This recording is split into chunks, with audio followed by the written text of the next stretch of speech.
All right. Hello, YouTube worlds. You are tuned in with myself, Mr. Scott Lylander, and this is another episode of The Talk, a place where we talk all things audiophile. And today we have a very special guest, Mr. Bryan Miller with Miller Audio LLC. We're going to talk about, well, the first question I'm going to ask Bryan is, Bryan, are you an audiophile? Yes. Guilty. Could I go into this and could I do this and not answer anything but yes? Uh, Wonderful answer. Now, why don't you tell us about how did Miller Audio form? Uh, and what do you do? What do you offer?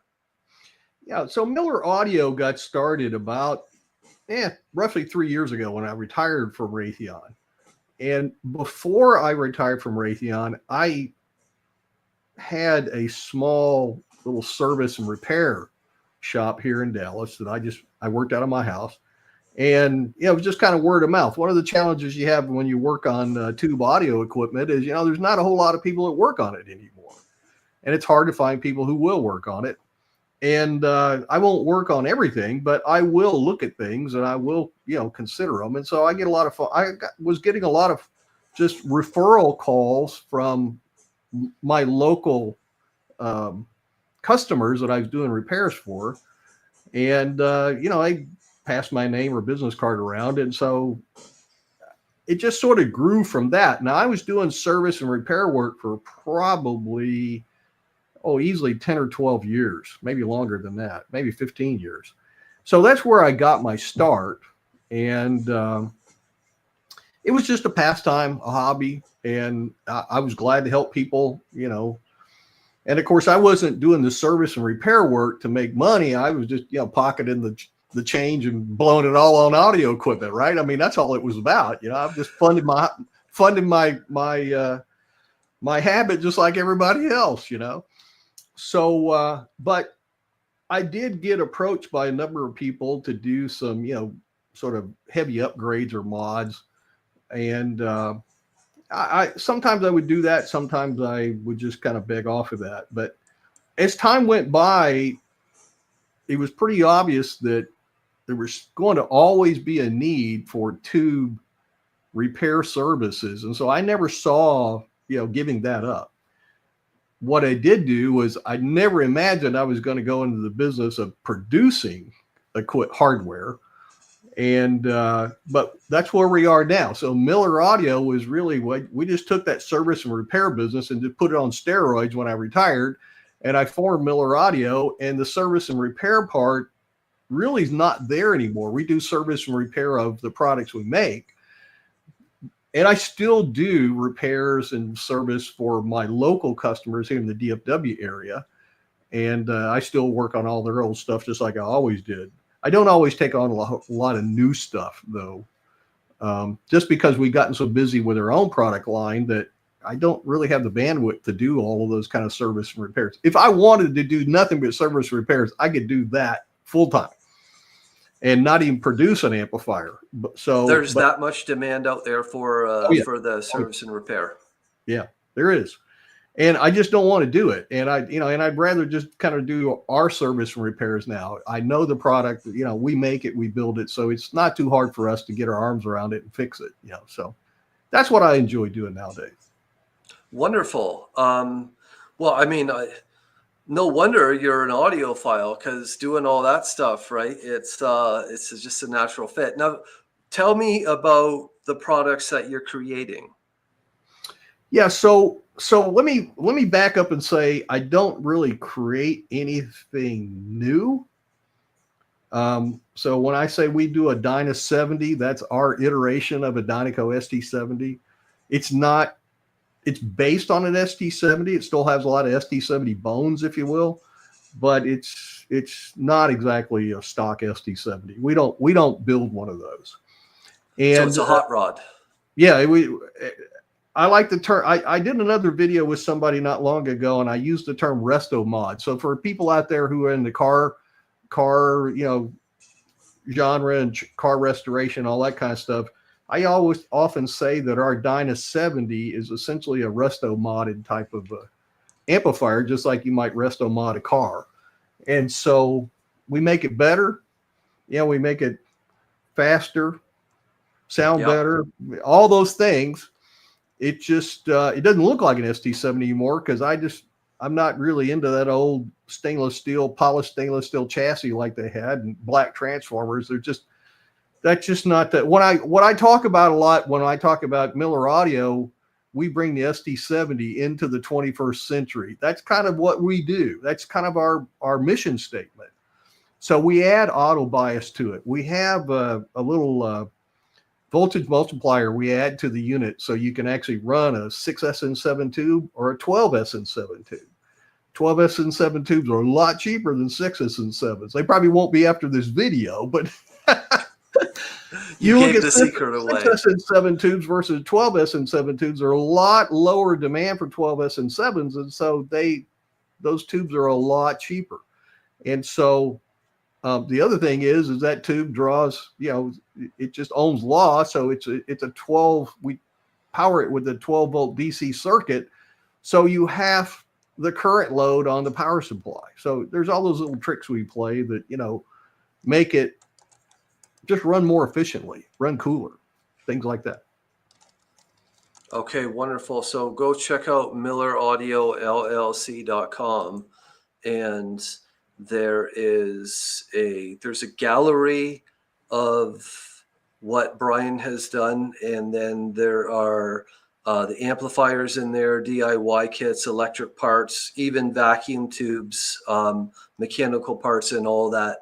All the things that you need for a restaurant mod. Now, obviously, people can buy this and do it for themselves. Yes, so we do sell kits for DIY community, but we also do turnkey amplifiers as well. So if someone wants to build their own kit, we enable that. If someone, I'll tell you, it seems like more and more these days people have less time, and of course some people are working more than one job even right now. So time is precious, and so we don't mind building things for folks. We'll probably get it done a lot faster than you would get it done anyway. And but to your point, when you talk about it on the website and all the things we offer, we essentially are a full service type of a company. So we'll sell you all the parts and pieces you need to build your own DIY product if that's what you want to do. But if you want us to build it for you, we keep everything in house. So we have our own chassis design. We have our own chassis made, fabricated. They have been fabricated up to now in North Carolina, but we're moving production here to Dallas as we speak. That'll be happening over the course of the year.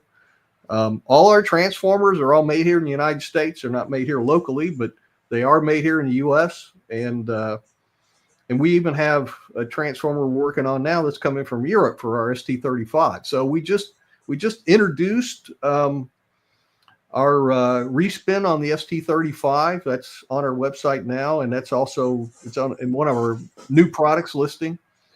And we produce that ST35 with a deeper chassis because everything we do, we want to use an auto bias in. So whether it's an ST70, whether it's a Dyna 70, Dyna 120, or even now our ST35, we have an auto bias module for ST35s.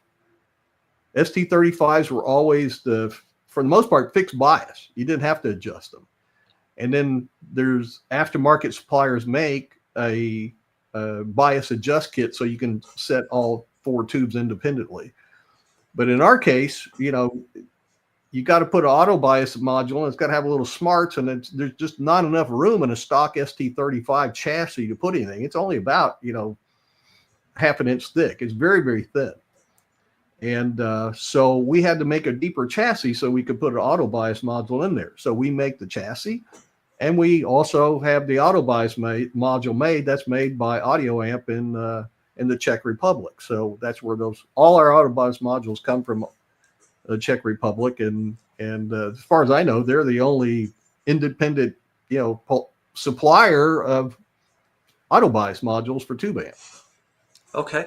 I'm going to ask a kind of a geeky question here, but the bias of the 6N S7 tubes, is that like nominal 12 volt?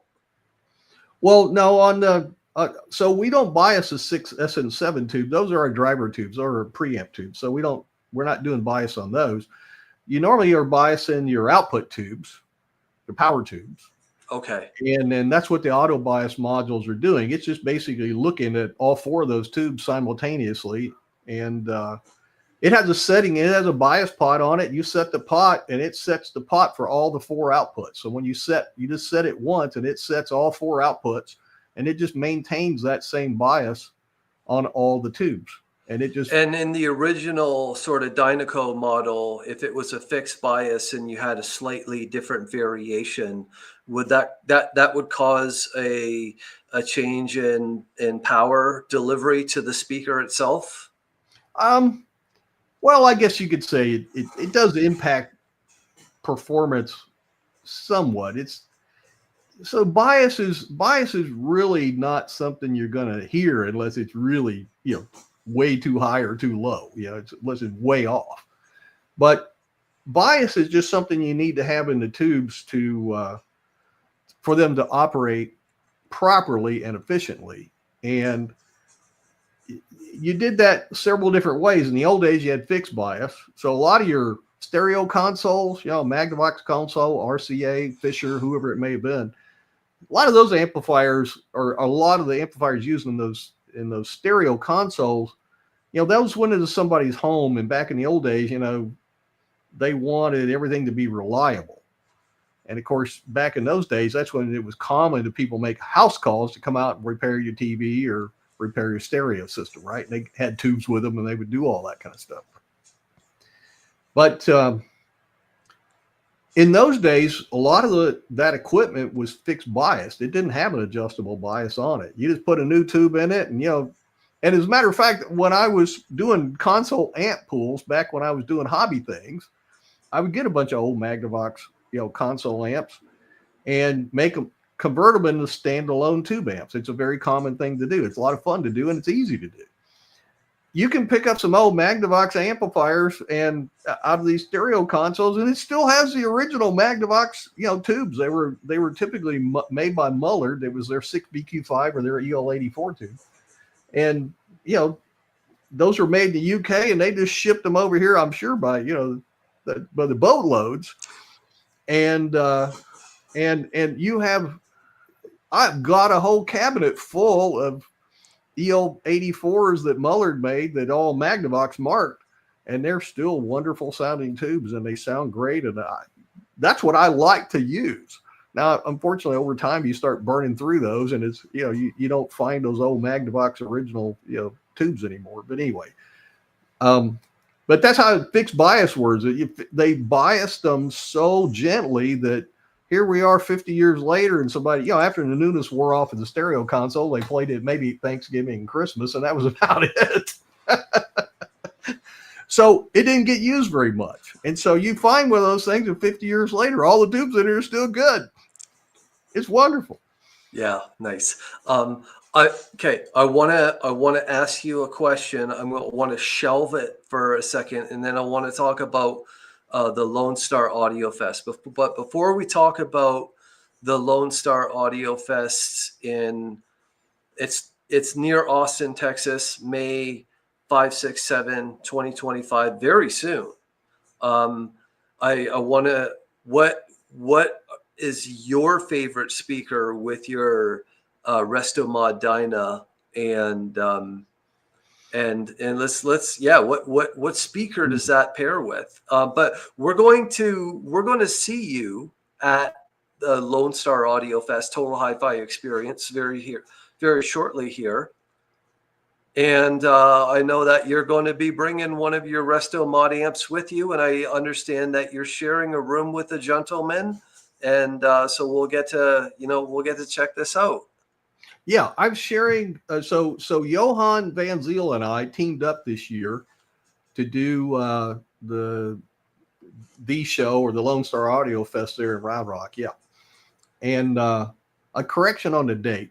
I think the weekend. I think the event it's the first weekend in May. I think it's May 2nd, 3rd, and 4th. Aha, I love it. Thank you very much. I'm at the shownow.com, and you're correct. The Lone Star Audio Fest is May 2, 3, 4. Thank you very much for that correction, in Round Rock in Austin, Texas at the Embassy Suites. Yeah, yeah. So that's very much a format, like we had when Lone Star was here in Dallas. I think the guys who put that show on originally have always tended to like to use those Embassy Suites, and it's just a nice layout for doing an audio show. And so what gear is Johan bringing with him?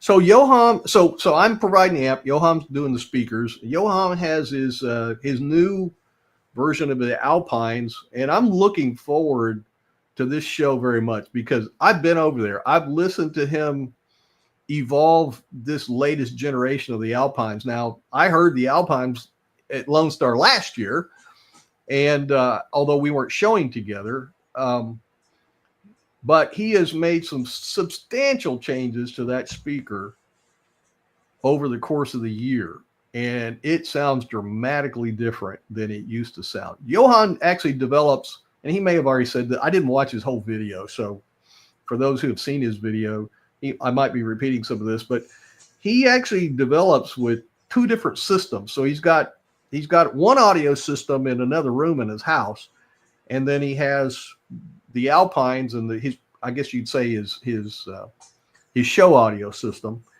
that the Alpines run with in another room. And he was always kind of going back and forth between the two systems as he tweaks the speakers and testing whether, he was moving forward or moving backward, right? And I will tell you that every time I've been over his house and heard those speakers, he has been moving in the right direction every trip over there. And I took him an amp. We had a manual bias amp over there up until this past weekend. Here it is.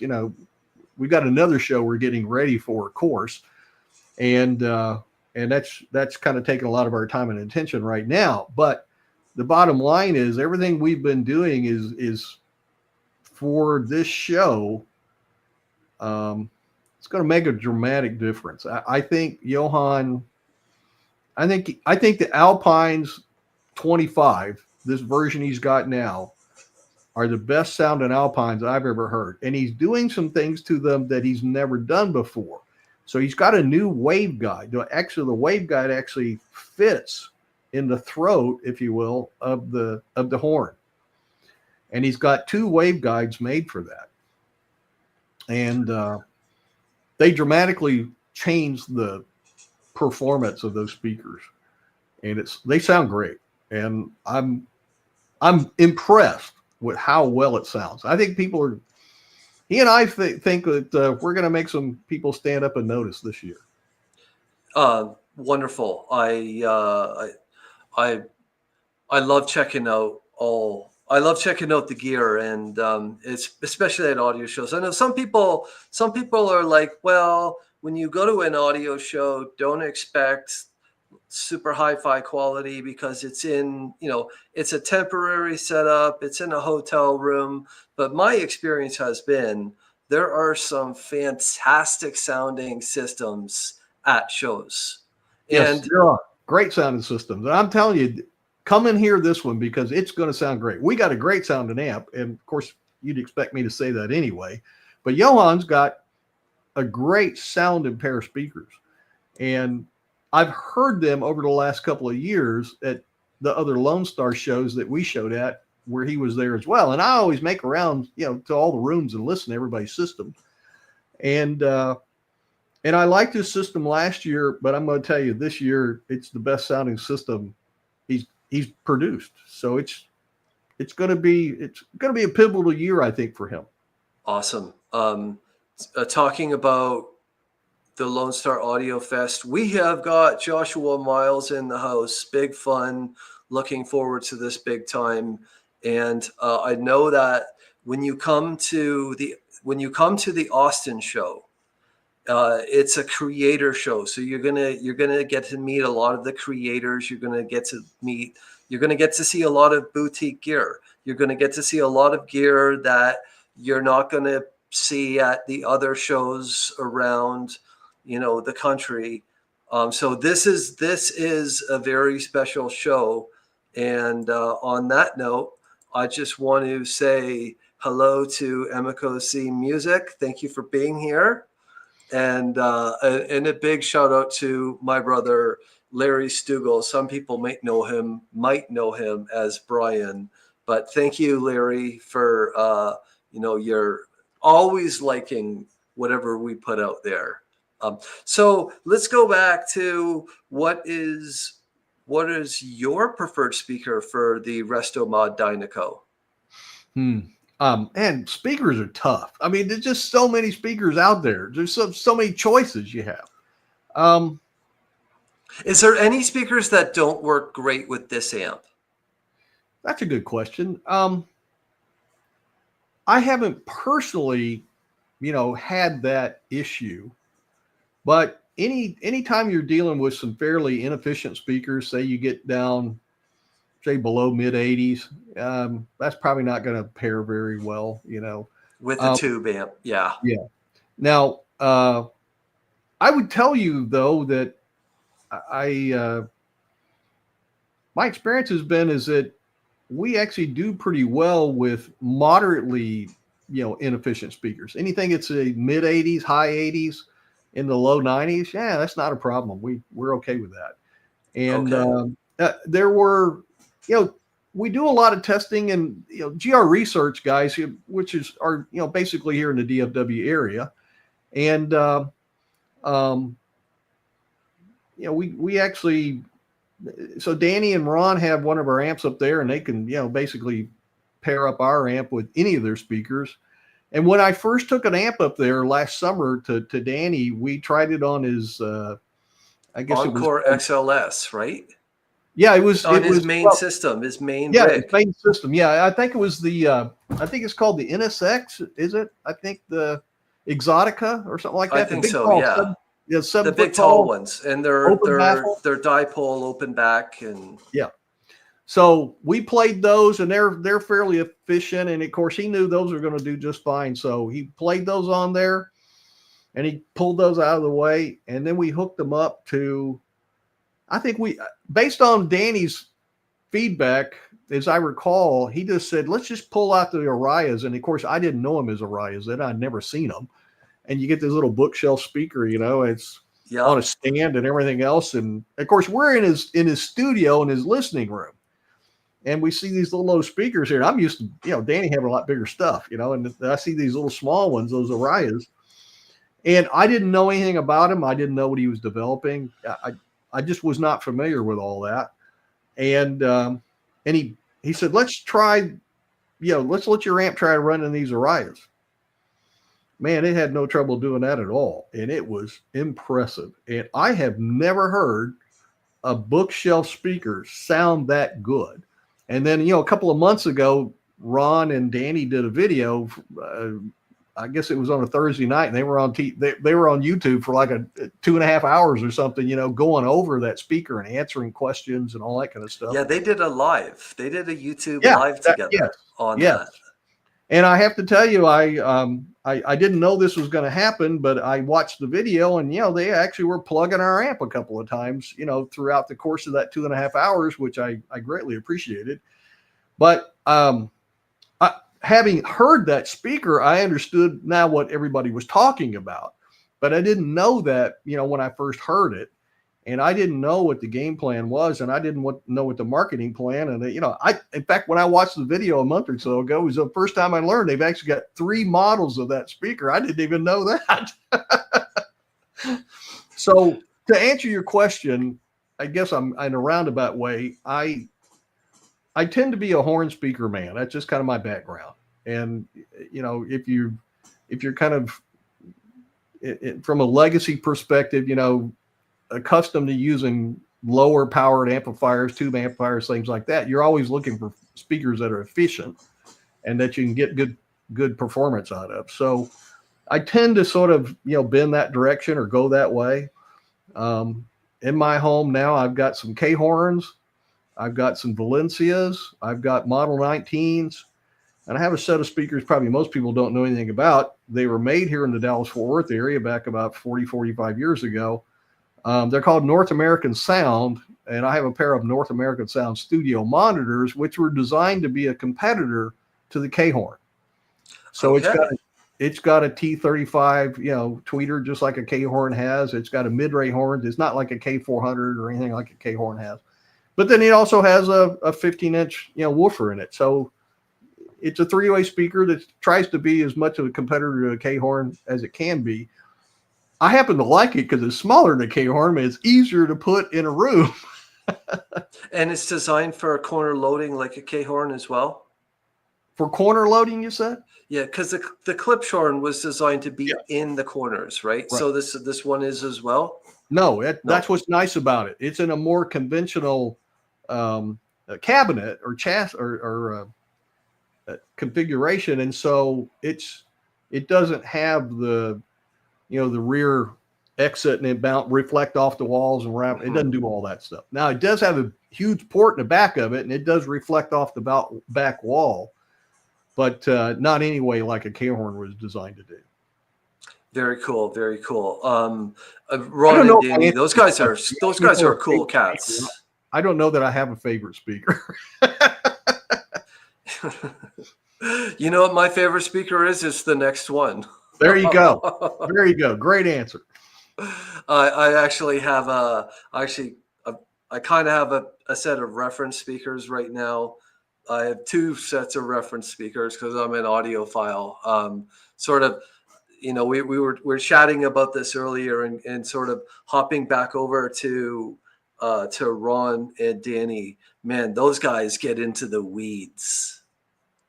I love it. I love watching their videos. I love watching Danny's videos where he goes in and he redoes a crossover, or he'll stiffen up a cabinet, but it's basically his resto mod of speakers, and he does all those videos. Yeah. You learn a lot from just watching that kind of activity, and you pick up a lot. And Danny, one thing great about Danny is he doesn't mind sharing his knowledge and experience with the rest of us, I wonder what the OEMs think about him. Well, we don't need to go there. No, we don't. But I would think that he's good for the business, frankly. Yeah, I would agree too. I just recently watched a video that Ron put out at New Record Day where he compared the sound of bookshelves 18 inches against the wall and 8 feet out against the wall. And it's just like, oh, yeah. The fundamentals of audiophilia, speaker placement. Right. Speaker placement, and buy the best electronics you can, because the best electronics are going to make an average speaker sound extraordinary. And if your electronics aren't up to par, your extraordinary speakers are just going to sound average if your electronics aren't there.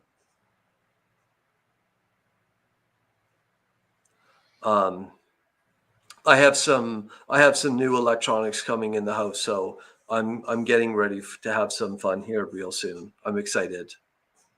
So I wanted to poke at you a bit on your back, some of your interest. You were talking about your interest in not only mechanical engineering, but all your vibroacoustic interest. Yes. So we just picked up. This is all relevant to what things we're doing, because we just picked up a new product line from a company in Canada called T.H.E, and they make audio accessories. Okay. And they cut their teeth and they made their name building isolation platforms. So isolation platforms for amps, they have a special line that they make for turntables. Yeah. But it's all kind of high-end isolation applications and in products for the isolation. Very cool. They had developed this cone. It's an elastomeric cone that's a foot, and it looks like an acorn. Well, yeah, if you look at T.H.E, yeah, their logos, their acorn, yeah. But you use that on your resto mod. I do. We actually I didn't know anything about Tough Nut, and I got introduced to them last summer, and they actually have this elastomeric cone foot is part of the support mechanism they have on their isolation platforms.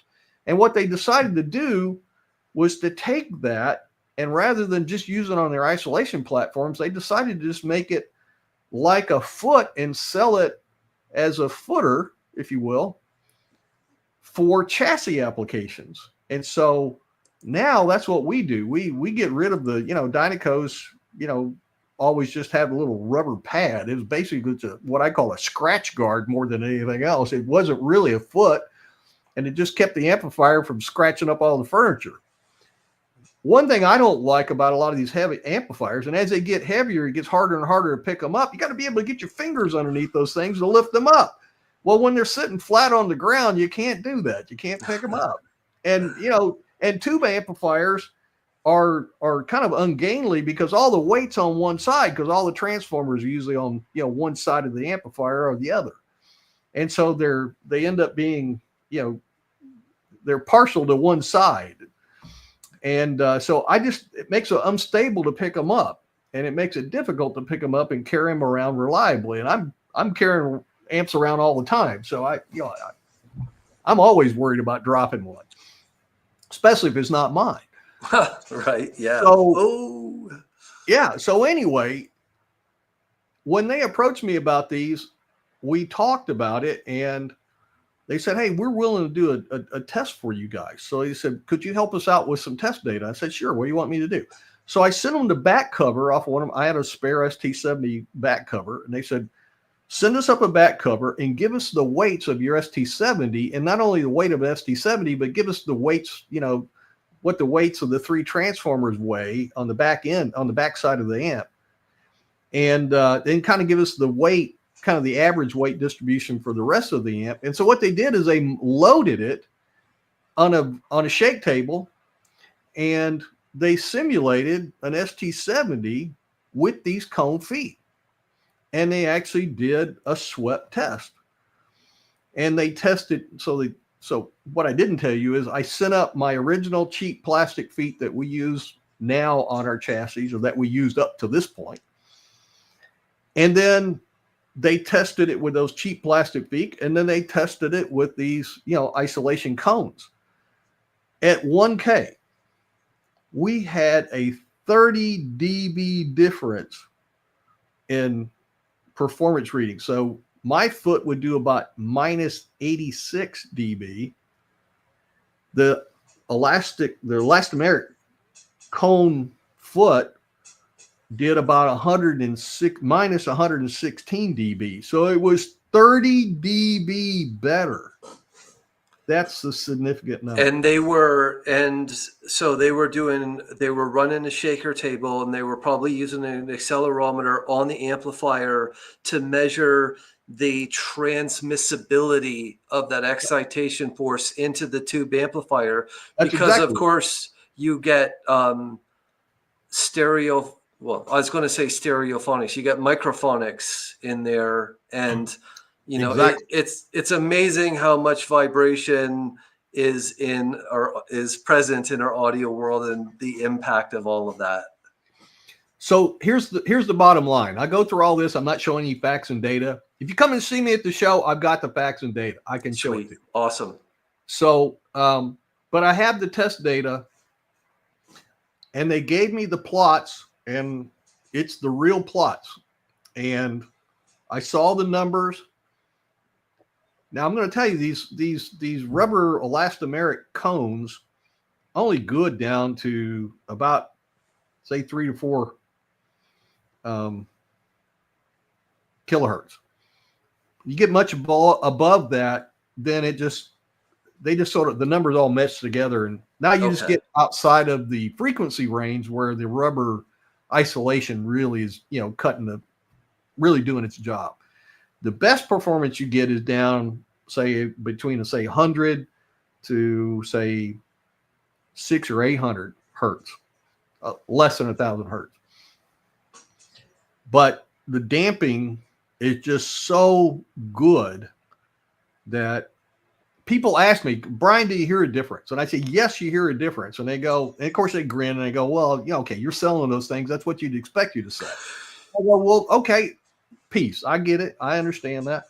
But I said, what makes a difference is, and I'll tell you, I give them my experience and how I know it's working.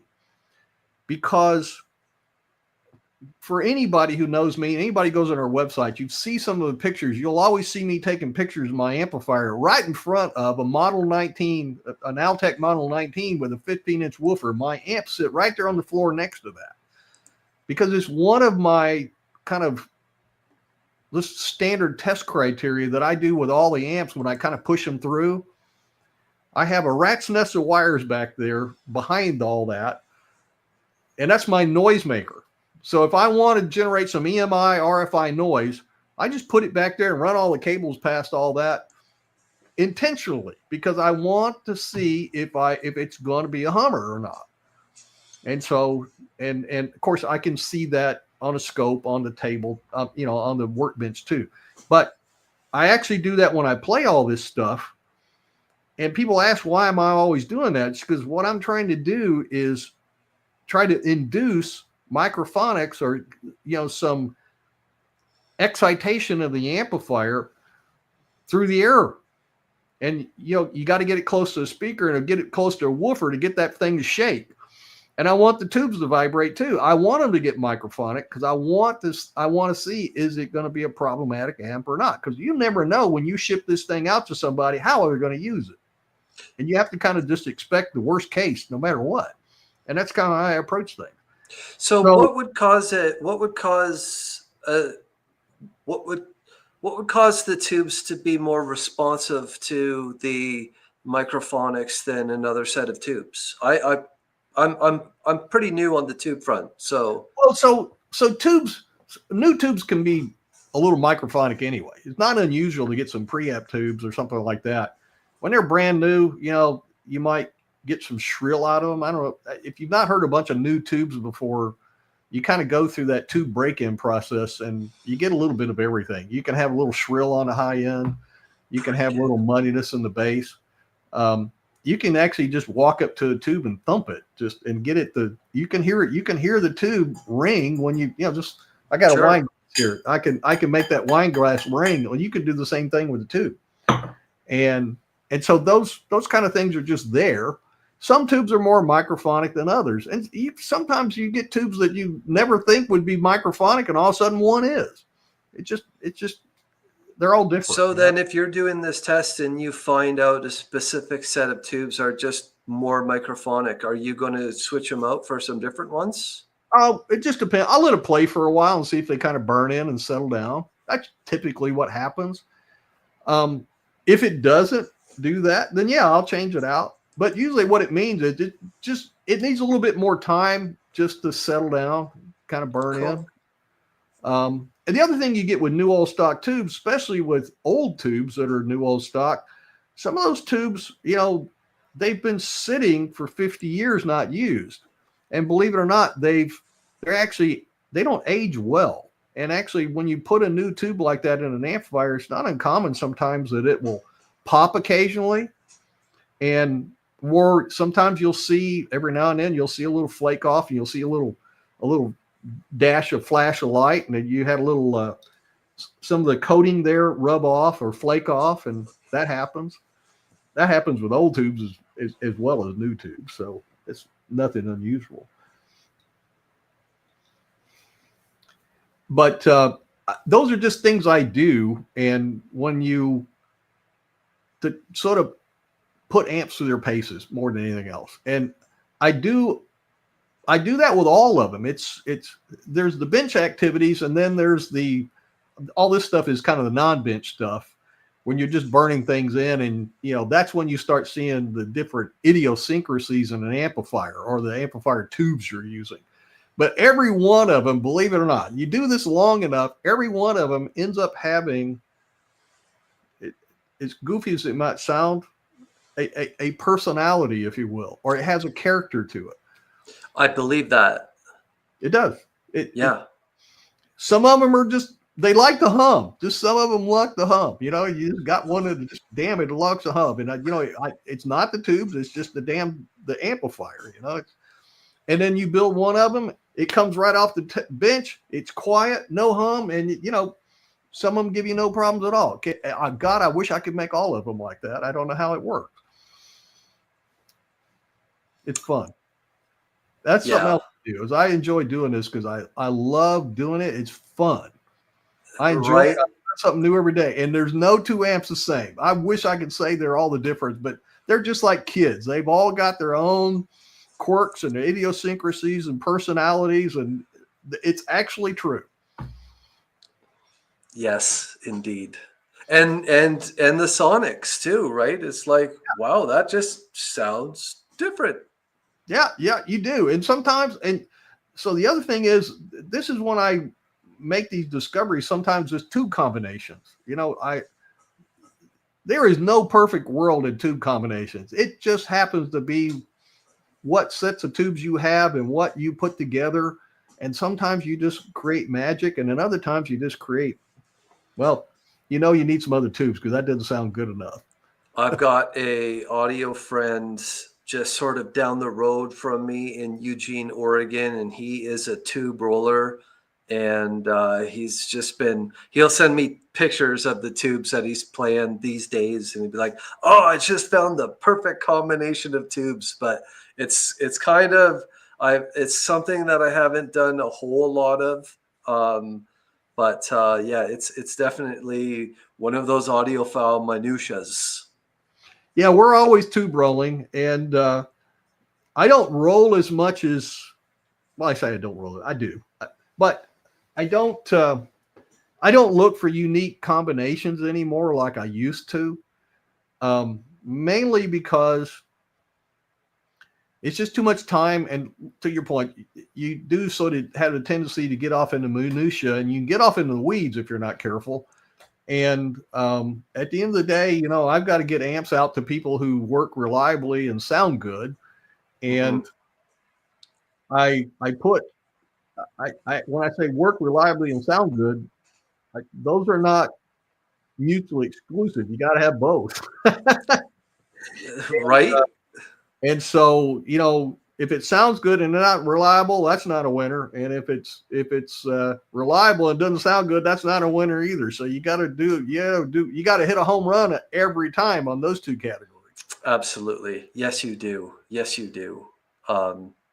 I just mixed and matched two different brands, pre and power amplifier. I'm like, whoa, that sounds amazing. So it's one of those things.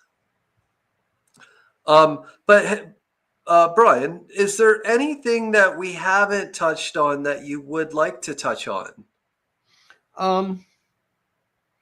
Well, no, what I'd like to do, maybe to just kind of wrap things up, is I appreciate you guys having me on tonight. I've enjoyed it. Me too. And we may not have touched everything we do. I know I didn't show you any pictures of any products or anything else. That's what the show's for. Yeah, I want you to come see us. We'll show you everything. And what I can't show you, I'll show you pictures of. And obviously, welcome everybody to go out and visit it. Our website. It's milleraudiolllc.com. And any questions or any comments on the website, if we don't have the information you're looking for there, certainly send me an email or give us a call, and we'll try to get you an answer.